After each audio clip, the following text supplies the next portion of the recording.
Udah. Baik, bismillahirrahmanirrahim. Assalamualaikum warahmatullahi wabarakatuh.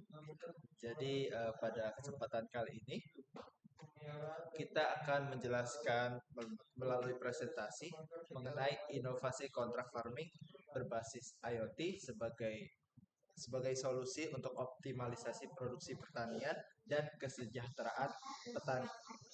Kita dari kelompok 2 dan selanjutnya adalah perkenalan diri dari masing-masing. Yang pertama ada saya sendiri sebagai ketua pelaksana kelompok PKM GFT di kelompok 2. Nama saya Muhammad Rafli Hibatullah dengan NIM 23030150056 di kelas 3C. Selanjutnya, Selanjutnya saya Bintang Alfaizi dengan NIM 23030315018 dari kelas 3C.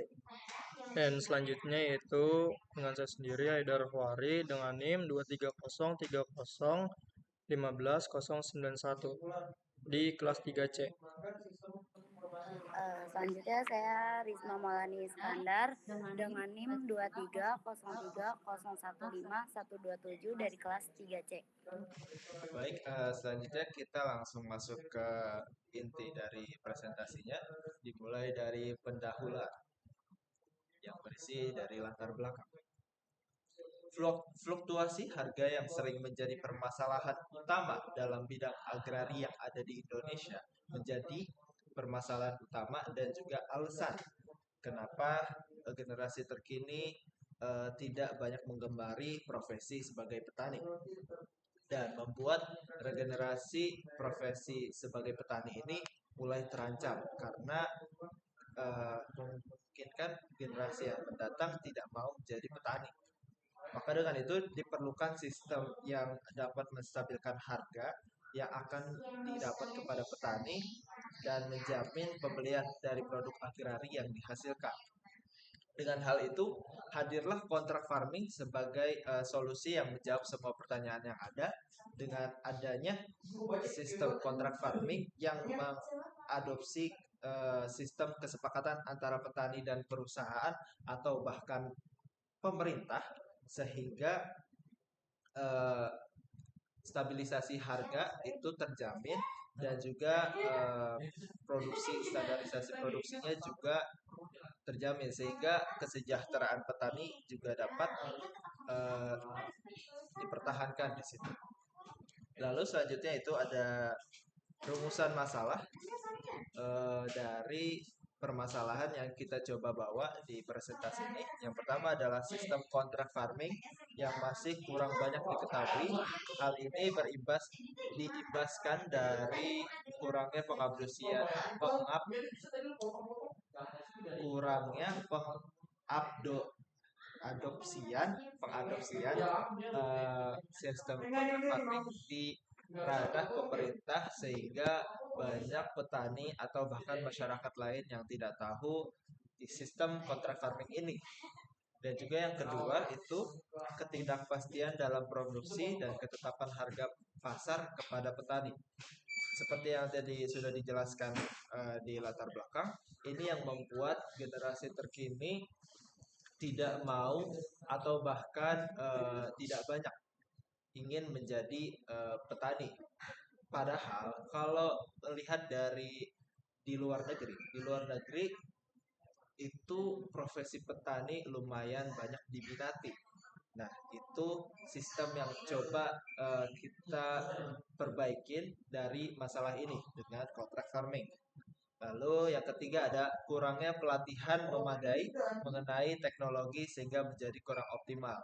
Nah, kurangnya penggunaan teknologi di bidang pertanian juga menjadi alasan kenapa bidang agrari di Indonesia itu masih kurang diminati, apalagi sama generasi terkini. Dengan begitu, di bidang teknologinya ini kita juga harus tonjolkan, terus kita juga harus berikan solusi di bidang teknologinya ini. Lalu selanjutnya solusi inovatif yang akan dijelaskan oleh saudara kita Bintang Alfaizi. Nah, selanjutnya saya akan menjelaskan solusi inovatif. Solusi inovatif yang di kelompok kami miliki adalah pertama, sensor IoT, pemantauan kelembapan suhu dan pH tanah. Sensor IoT ini berfungsi untuk perangkat pemantauan kondisi lingkungan lahan pertanian secara real time, mencakup variabel penting seperti kelembaban suhu dan pH tanah.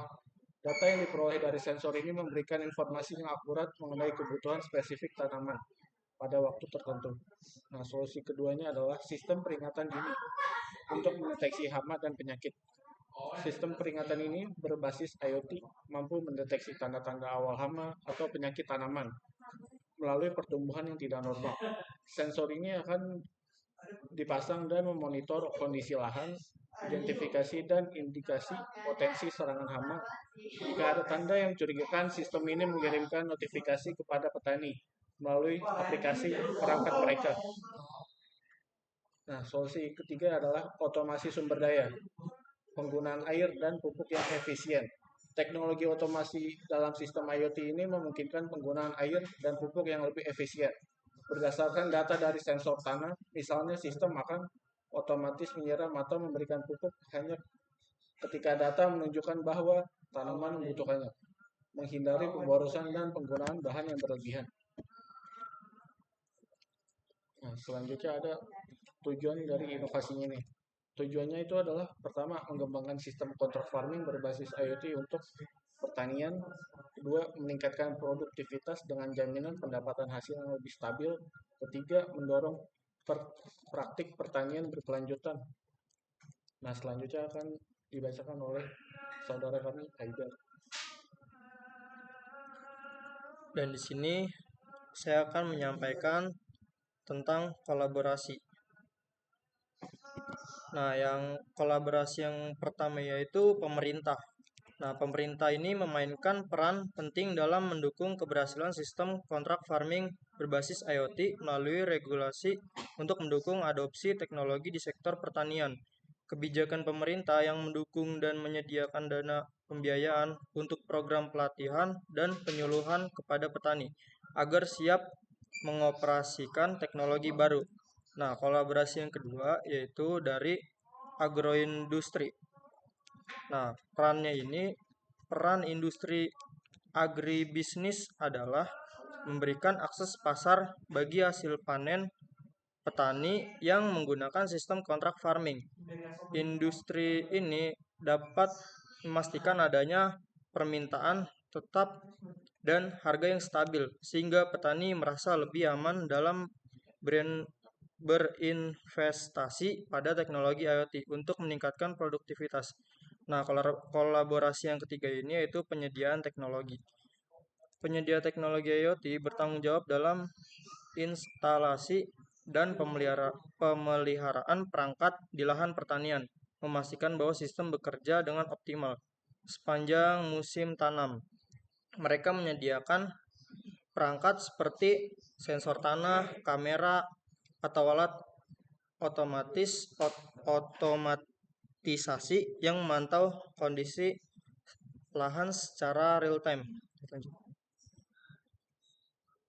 Nah, di sini saya akan menjelaskan atau menyampaikan jadwal implementasi.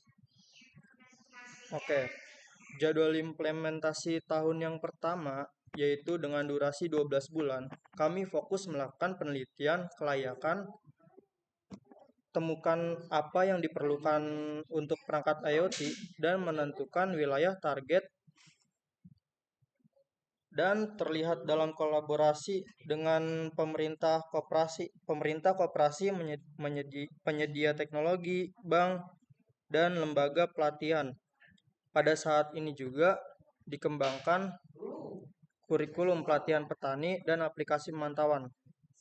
Dan lanjut di tahun kedua dengan durasi 12 bulan juga kami fokus pada pelatihan petani dan penyuluh tentang pengolahan hasil panen dan penggunaan perangkat IoT.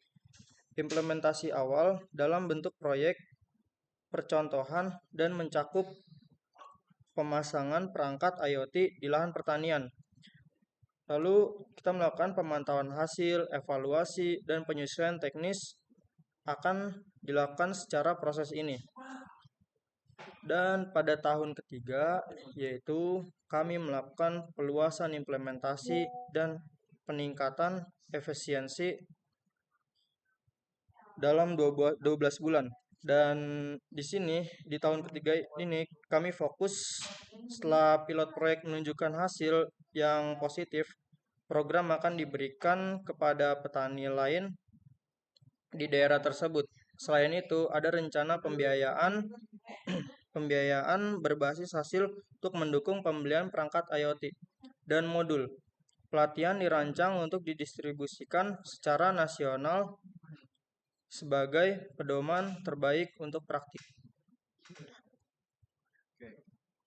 Selanjutnya itu target pencapaian akan disampaikan oleh Saudari Risma Maulana Iskandar.